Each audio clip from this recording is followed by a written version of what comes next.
selamat datang di podcast spesial hari ini. Pada tema kali ini kita akan membahas mengenai saatnya perempuan menjadi penggerak. Bersama saya Saraya Amanda yang akan menemani beberapa menit ke depan. Pada hari yang spesial ini saya juga mengundang tamu yang spesial juga. Beliau adalah aktivis perempuan dari FKIP ULN yang inspiratif dan juga memiliki segudang prestasi. Riwayat pengalamannya, beliau juga pernah menjadi ketua OSIS, pimpinan redaksi, bahkan menjadi duta dan menjuarai beberapa lomba. Penasarankah siapa sosok ini? Langsung aja kita sambut Kak Ocha. Halo. Nah, Kak Ocha, mungkin bisa perkenalkan dirinya terlebih dahulu nih. Siapa tahu kan teman-teman yang nonton video ini masih ada yang belum kenal siapa sosok Kak Ocha ini. Oke, sebelumnya terima kasih Manda sudah diberikan kesempatan untuk bisa bincang-bincang pada kesempatan kali ini. Saya Sri Anissa, sekarang sebagai mahasiswa aktif di Universitas Lambung Mangkurat untuk jurusan Pendidikan Bahasa dan Sastra Indonesia. Oke. Sebelumnya terima kasih kepada Kak Ocha ya sudah mau meluangkan waktunya, juga sudah mau bersedia menjadi tamu kita pada podcast hari ini. Kak Ocha, apa kabar ya? Alhamdulillah sampai hari ini sehat. Alhamdulillah. Gimana kehidupan Kak Ocha pada tahun 2022 ini? Apakah harus dituntut untuk tetap produktif dalam kondisi yang seperti ini? Kalau di 2022 ini sebenarnya kita kan tidak bisa memungkiri bahwasanya pandemi itu masih ada. Sampai sekarang kita tidak tahu sampai kapan nih akan berakhir pandemi. Cuma karena sekarang kuliah daring, ada yang offline, masih campur-campur.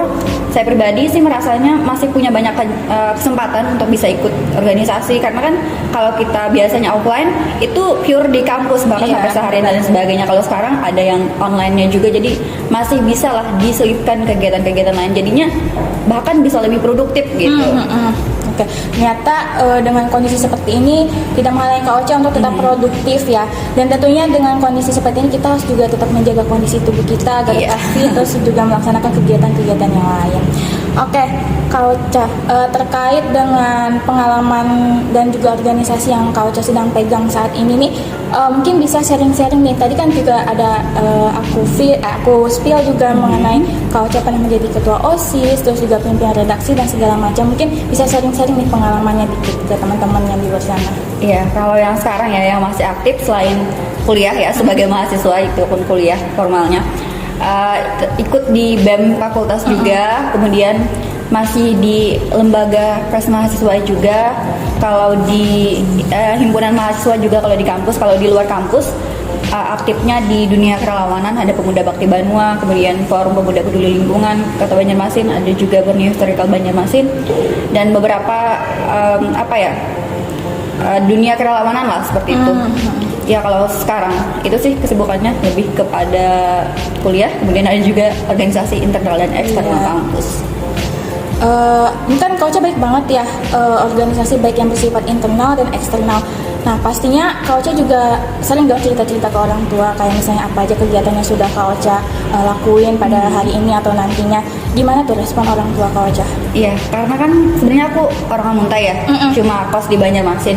Jadi lumayan jarang pulang ke Banjarmasin, paling 2 atau 3 bulan sekali baru pulang. Tapi untuk komunikasi sama orang tua alhamdulillah lancar. Biasanya kalau aku kan sibuk organisasi, sibuk kuliah, kadang suka mumet juga, kepala suka pusing, ada kesibukan ini, ada kesibukan itu. Biasanya kalau ngomong atau teleponan sama orang tua itu ceritanya yang manis-manis aja gitu. Ceritanya yang kita happy aja, kita dapat reward, kita dapat penghargaan atau kita dapat sesuatu yang bisa menyenangkan. Kalau yang pusing-pusingnya kadang aku simpan sendiri. Aku tipe yang menikmati keruwetan itu sendiri gitu. Jadi biar orang tua itu tahunya kita itu enaknya aja gitu, yang pahitnya telan sendiri aja. Biasanya gitu kan. kalau misalnya takutnya beban di mereka. Takutnya kan orang tua mikirnya yang enggak atau malah jadi beban pikiran ke mereka. Jadi diusahakan yang pahitnya telan sendiri selagi kita bisa, why not gitu. Itu sih. Nah, itu kan respon dari orang tua ya. Nah, dari Kak Ocha sendiri nih, setelah banyak melakukan kegiatan-kegiatan itu, pernah gak sih kayak ngerasa takut gitu sebelum mencobanya gitu? Kalau takut, saya pribadi tipe yang istilahnya tidak mau terkungkung dalam bagai katak dalam tempurung gitu. Jadi biasanya kalau kita lihat orang-orang di sekitar kita kan itu saja gitu kan. Maksudnya kalau kita sudah berkaca ke orang yang lebih lebih tinggi, maksudnya di luar keseharian kita, itu kan kita pasti akan menemukan sesuatu yang sangat luar biasa. Misalkan kalau saya pribadi biasanya kalau di dunia kepemimpinan, di dunia public speaking, pasti berkacanya ke orang yang memang sudah ekspor di bidangnya. Biar kita terpacu. Kalau kita lihat lingkungan kita kan ya gitu-gitu aja gitu kan, nggak yang terlalu wah gimana. Tapi ketika kita sudah melihatnya keluar ke dunia yang lebih luas, pasti kita akan menemukan orang-orang yang nantinya memotivasi kita. Jadi kalau kita berkaca pada orang-orang yang istilahnya ekspor di bidangnya, secara otomatis nanti kita juga akan terpancing untuk bisa mengeksplor diri. Itu sih biasanya kalau aku. Jadi sambil-sambil nyari ilmu juga ya kita di luar sana. Nah Kak Ocha, dengan banyak kegiatan seperti itu kan pasti ada kayak agenda-agenda ketemu, terus rapat dan segala macam. Kadang kan kita juga kayak ngerasa males gitu, kayak misalnya nih hari ini Kak Ocha ada kelas, terus sorenya ada rapat, tiba-tiba Kak Ocha ini kayak ngerasa nggak mood dan segala macam. Itu kan pasti kita membutuhkan motivasi ya biar agar tetap ikut dengan kegiatan-kegiatan itu. Nah dari Kak Ocha sendiri gimana sih cara menanamkan sifat motivasi itu kepada diri Kak Ocha? Iya, agaknya kalau kita bicara males ya, bicara mager, itu manusiawi, kayaknya semua orang pasti merasakan. Cuma saya pribadi ketika sudah memilih untuk bergabung di sebuah organisasi, usahakan untuk bisa maksimal. Karena kita masih mahasiswa, normalnya belajar gitu kan, belajar di kampus, biasanya ya otomatis yang diutamakan ya tugas kuliah dulu. Tapi ketika ada tugas dari organisasi atau yang lainnya, biasanya saya menggunakan skala prioritas gitu kan, yang mana yang lebih urgent saya dahulukan. Itu biasanya saya bikin list-list, ditempel di dinding atau biasanya dicatat di kertas supaya tidak lupa, karena manusiawi kan kalau kita kadang lupa ya. Dan saya pribadi karena sekarang juga sambil nulis di magang gitu kan, di majalah FKIP, jadi kadang ada deadline tulisan harus dituntut untuk turun ke lapangan dan lain sebagainya. Biasanya itu saya note di handphone, di dinding biar ingat aja gitu. Biasanya sih di list-list lah kegiatan, walaupun kegiatannya kegiatan yang cuma kecil gitu, tapi jangan sampai terlewat. Iya benar sekali. Nah tadi kan mendengar Kak Ocha juga ada magang, terus juga ada megang organisasi di segala macam, dan juga kegiatan yang lumayan padat. Ditambah Kak Ocha sekarang ini kan udah mau semester akhir ya, harusnya persiapan untuk skripsi juga. Nah gimana sih Kak Ocha nge-manage waktunya dengan jadwal sepadat itu gitu? Kalau manage waktu biasanya ya yang pasti yang tadi kuliah diutamakan dulu gitu kan. Kalau sekarang sudah mulai seminar usulan nih gitu kan, mulai udah cari judul. Jadi biasanya kalau ada tugas kuliah ya kuliah dulu. Kalau ada yang ditugaskan sama dosen, saya tipe yang bukan langsung mengerjakan juga gitu kan, nunggu di detik-detik terakhir juga gitu. Tapi tetap di list dulu, dikasih. Biasanya saya ada bikin grup, misalkan di semester 6 ini apa ya tugasnya gitu kan. Terus kalau misalkan ada tugas atau ada kerjaan di organisasi, itu tadi pakai yang namanya skala apa tadi ya, yang memang diprioritaskan gitu kan, skala prioritas. Jadi misalkan ada dua kegiatan yang berbarengan, biasanya digunakan di mana sih yang memang saya dibutuhkan, yang itu urgent gitu kan. Satunya misalkan di divisi acara, satunya di divisi konsumsi. Yang mana sih yang kira-kira memang memerlukan saya, biasanya saya dulukan itu dulu. Tapi ketika saya sudah memilih untuk tergabung di organisasi, yang tadi saya usahakan untuk maksimal di di semuanya gitu kan. Ya itu kan pilihan kita kan, nggak mungkin kita lepas tangan begitu saja gitu. Jadi sebisa mungkin entah itu sebelumnya ya tadi dimaksimalkan lah untuk bisa membantu di event itu gitu. Keren. Nah Kak Ocha, kan Kak Ocha banyak nih pengalamannya di segala macam kegiatan. Pasti di kegiatan itu kita dapat benefit juga kan ya.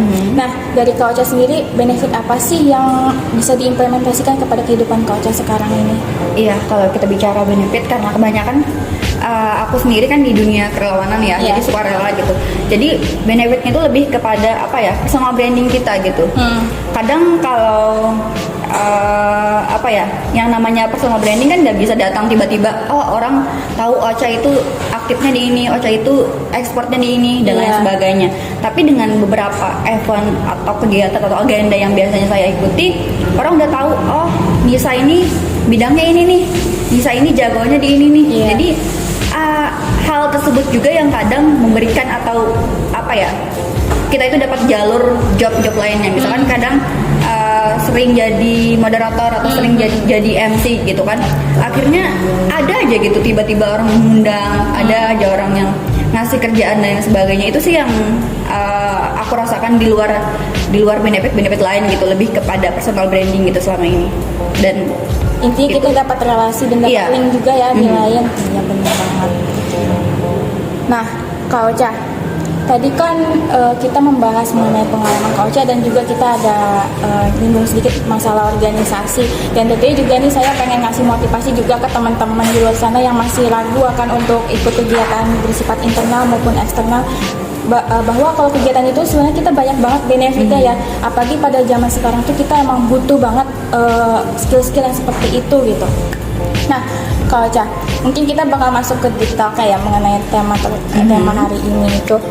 Ini kan Kak Ocha tadi kan sempat pernah meraih menjadi seorang pemimpin, terus juara juga pernah, bahkan menjadi duta juga pernah gitu. Ini kan menunjukkan salah satu contoh bahwa perempuan itu menunjukkan nilai potensi pada dirinya gitu. Nah, mengingat Indonesia ini kan masih menganut sistem yang patriarki ya, di mana laki-laki itu ditempatkan sebagai pemegang kekuasaan utama. Terus juga dalam segi hal banyak peran itu didominasi kebanyakan laki-laki. Nah, otomatis kan kita sebagai perempuan itu harus memberikan gebrakan yang nyata dengan sistem yang seperti itu, yang masih timpang sebelah. Nah, salah satu contohnya itu kita sebagai perempuan untuk menunjukkan jati diri kita gitu. Kalau misalnya kita juga bisa mendominasi seperti laki-laki. Nah, menurut Kak Ocha sendiri, gimana sih pendapat dari sudut pandang Kak Ocha mengenai permasalahan yang masih seperti ini gitu? Iya, sebenarnya aku tegasin dulu ya bahwasanya ini kita bicara opini ya gitu kan. Iya. Bisa salah gitu kan, bisa keliru. Jadi silakan kalau ada yang berbeda pendapat ya monggo gitu. Iya. Nah, memang sih kalau di Indonesia masih menganut yang namanya sistem patriarki Iya. gitu kan. Perlu kita tekankan nih kepada laki-laki bahwasanya perempuan itu tidak ingin lebih jago kok gitu kan. Iya. Tidak ingin lebih menonjol kok. Kita itu ingin punya kesempatan yang sama gitu kan. Punya potensi yang sama yang bisa berkembang di kehidupan yang sama juga, dan juga yang paling digarisbawahi ingin dapat reward yang sama gitu, seperti laki-laki gitu kan. Karena kalau kita bicara kesetaraan gender kan ada beberapa parameter ya, kesehatan, kemudian pendidikan, keterlibatan di bidang ekonomi, juga apa ya satunya, pokoknya ada 4 parameter gitu kan. Kalau yang sekarang itu lebih ke pendidikan dan kesehatan, sementara di ekonomi kita itu masih lumayan minim di ekonomi, dan apa satunya saya lupa. Cuma artinya di situ kita lihat bahwasanya perempuan sebenarnya bisa. Cuma kadang ada sistem-sistem yang melemahkan, lingkungan-lingkungan yang melemahkan. Kadang yang melemahkan itu juga datang dari perempuan gitu kan. Makanya sering sekali di apa ya, ada semacam semboyan apa tagar atau tagline woman support woman gitu kan. Biasanya kan seperti itu, apalagi di hari-hari yang memperingati tentang perempuan, biasanya itu digaungkan gitu kan. Karena menurut beberapa survei yang kadang melemahkan perempuan, yang melakukan perundungan sama perempuan itu perempuan sendiri gitu kan. Benar. Artinya ketika kita menggaungkan ini harus perempuan ini harus setara, perempuan harus berdaya, tapi kita sesama perempuannya juga harus mendukung gitu kan. Gak bisa ketika kita melihat ada teman yang punya pencapaian lebih, kita iri, kadang kan gitu, apalagi perempuan gitu kan. Nggak bisa seperti itu. Kalau kita ingin setara, artinya kita harus mendukung perempuan. Bukan berarti kita mengakui kekalahan kita, tapi kita mendukung orang lain seperti itu. Dan agaknya kalau kita mensupport perempuan lain, kita memberikan dukungan kepada perempuan lain, kan tidak merugikan diri kita juga, malah kan kekuatan perempuan itu akan terbentuk dengan sendirinya gitu kan, dengan kita saling mendukung satu sama lain. Itu sih kadang yang perlu kita soroti sebagai perempuan. Kita menggaungkan kesetaraan gender gitu kan, tapi kita sesama perempuan sendiri tidak saling mendukung gitu. Agaknya di zaman sekarang memang perlu digaungkan lagi woman support woman tadi. Iya, benar banget.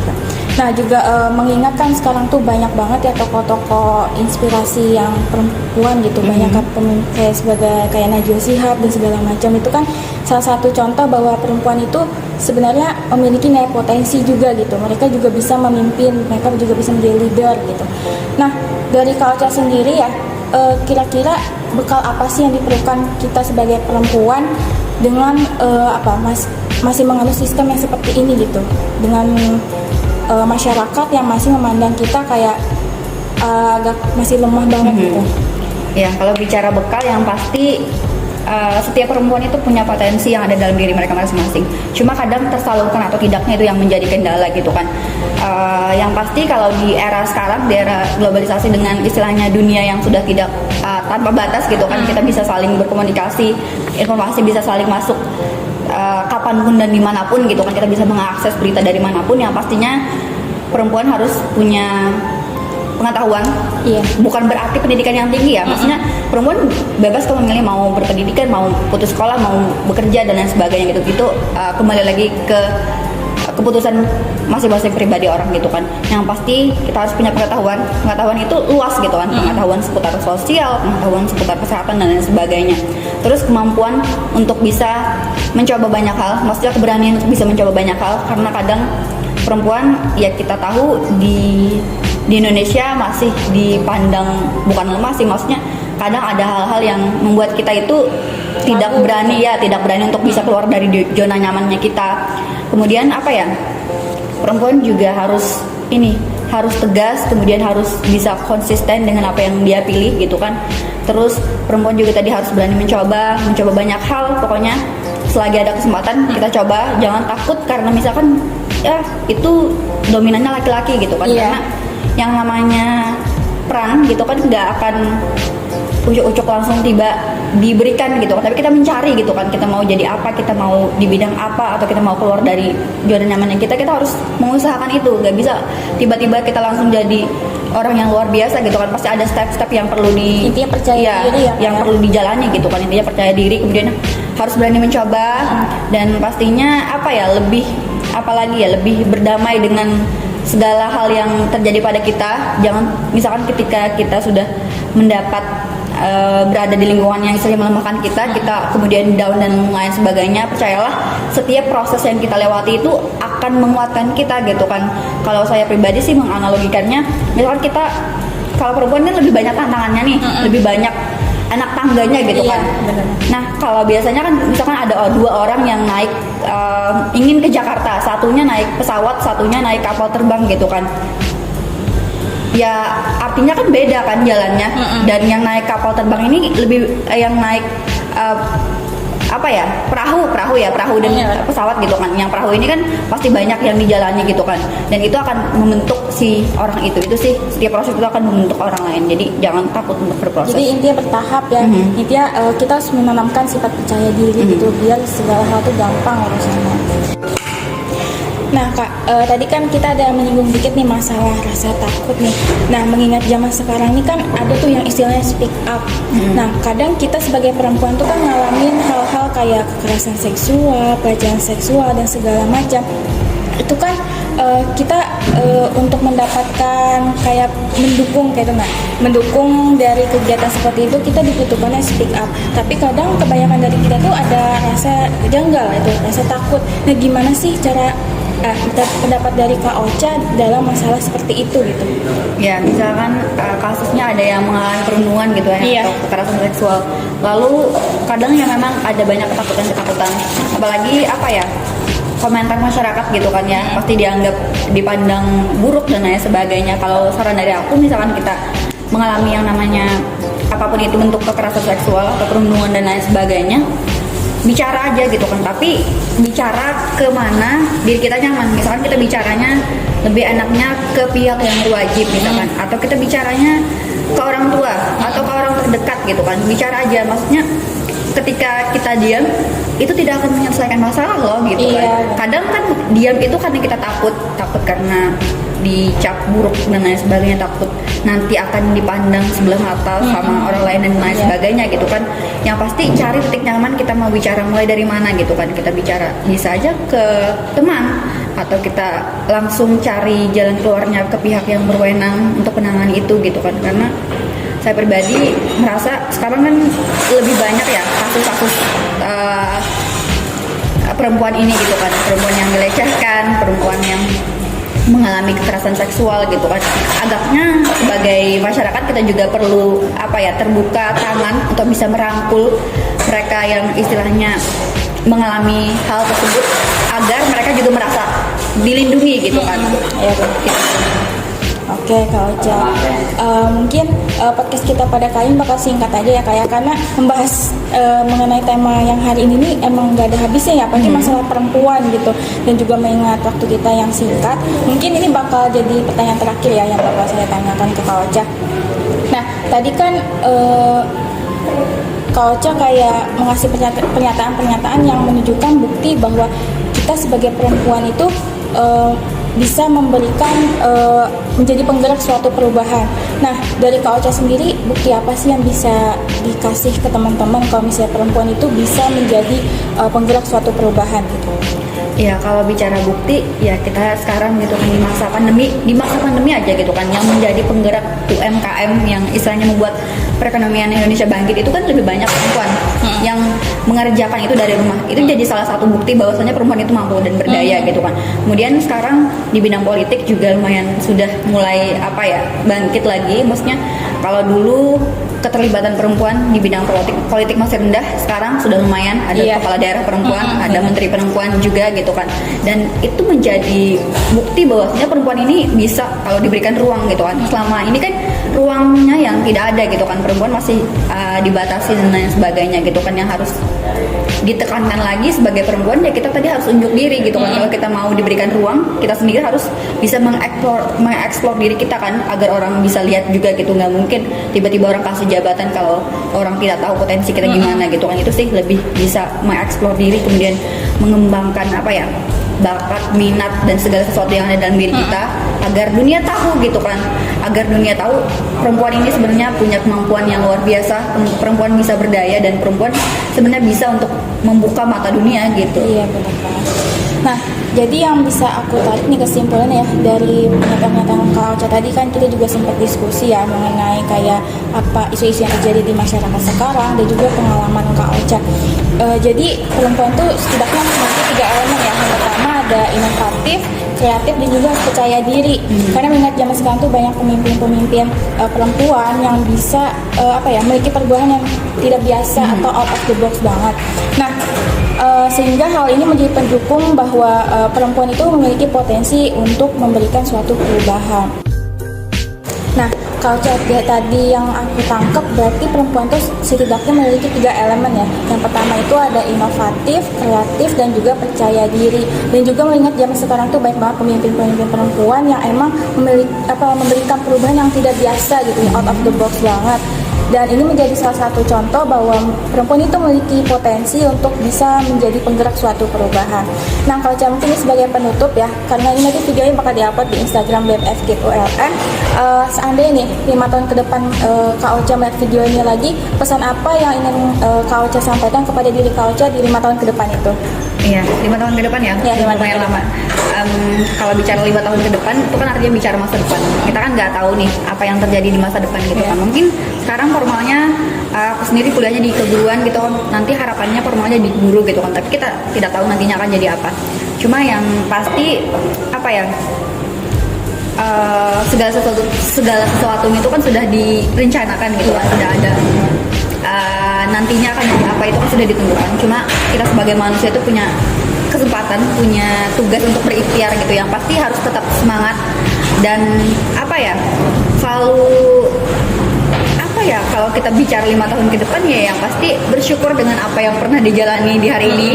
Dan tadi jangan pernah menyerah dengan keadaan, dan pastinya ya tadi jalani kehidupan dengan dengan segenap jiwa gitu kan, maksudnya ya nikmati dan pasti kita punya tugas untuk bisa bermanfaat bagi orang banyak, dan tugas kita yang memaksimalkan potensi diri kita, kemudian bagaimana caranya potensi dalam diri kita itu kita bisa gunakan untuk bisa berdaya dan bermanfaat untuk orang banyak. Itu sih harapannya bisa konsisten sampai 5 tahun ke depan, 10 tahun ke depan, untuk bisa menebar kebermanfaatan lebih banyak sama gitu.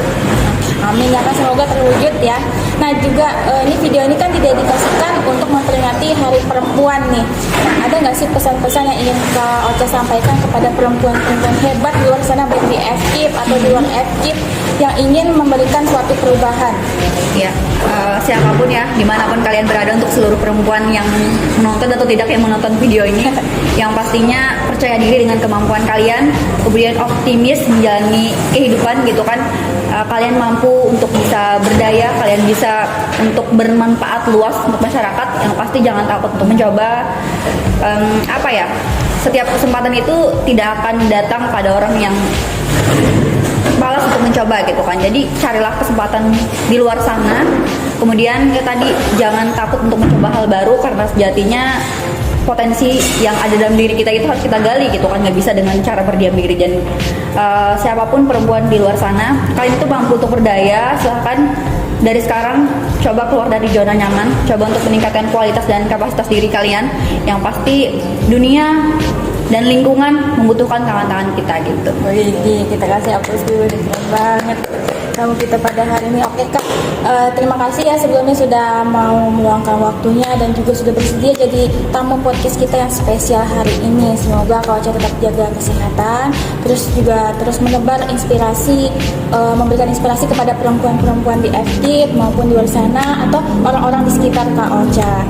Oke, mungkin kita tiba di penghujung acara. Semoga ilmu dan juga wawasan yang diberikan oleh tamu kita pada hari ini bermanfaat bagi teman-teman semua. Saya Saraya Amanda, pamit undur diri. Selamat memperingati Hari Perempuan Internasional.